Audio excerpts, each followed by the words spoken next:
Do the right thing at all times, regardless of who's doing the wrong thing.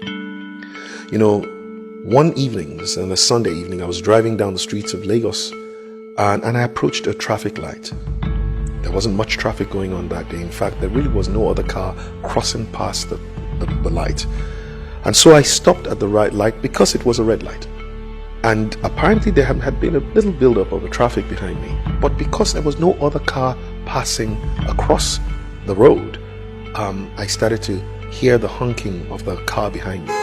I peeped into my rear view mirror and there was a beautiful Jeep, and this lady who was driving it was honking and telling me, literally signaling with her hand, go, go, go. Of course I wasn't going to go. I wouldn't go, even if I could, but I wouldn't. And finally, when the light turned green and we turned onto another major intersection, this lady drove up behind me and she started to frantically, as she wound down her glass, said to me in a language that I understand, Yoruba, and she was just saying to me, you are mad, you are crazy, for essentially stopping at a red light. What the lady didn't realize is that I am a commissioned officer of the Nigerian police force. And literally, it's unlikely that anybody would have arrested me as a policeman simply because maybe I went past the light. But I would not go past that red light, not because I'm scared of being arrested, but for the very simple reason that, number one, I fear God.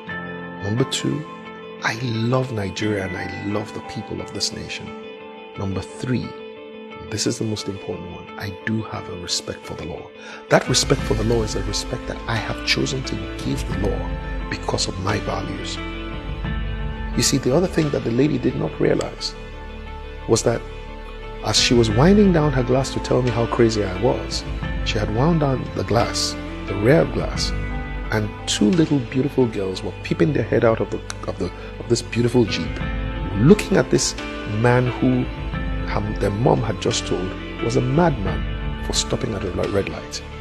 And you see, basically what had happened was they had just gone through their first driving lesson, 5-year-old and 8-year-old girl, and they just learned from their mom that anyone who stops at a red light is crazy. This is essentially how we have confused a generation. And I'm sure you know that there was a time when there was a generation that knew what was right from wrong and chose to do what was right. And somehow they passed on the wrong signal to the next generation. Once that generation got confused, they started to look at what was right and look at what was wrong and called what was wrong all right. You know, the word all right comes from two words, altered right. It used to be wrong, but somehow now it's altered right. It's all right. But guess what? We have now come to another generation, and I think they are the most confused. This is the generation that begins to think that what is wrong is right and what is right is wrong. And so we have to go to a place where we restore not only our values, but we put it back, the right values, into the consciousness of our people. And the only way we can do so is each of us, especially you and I, choosing to be the ABCD of our values. In other words, first we have to be the advocates of our values. We have to be the proponents of these values. We have to go out and literally on behalf of the values tell people what we stand for. My great mentor, Dr. Christopher Collade, said, it's not enough for you to stand for what is right. You must let people know what you stand for.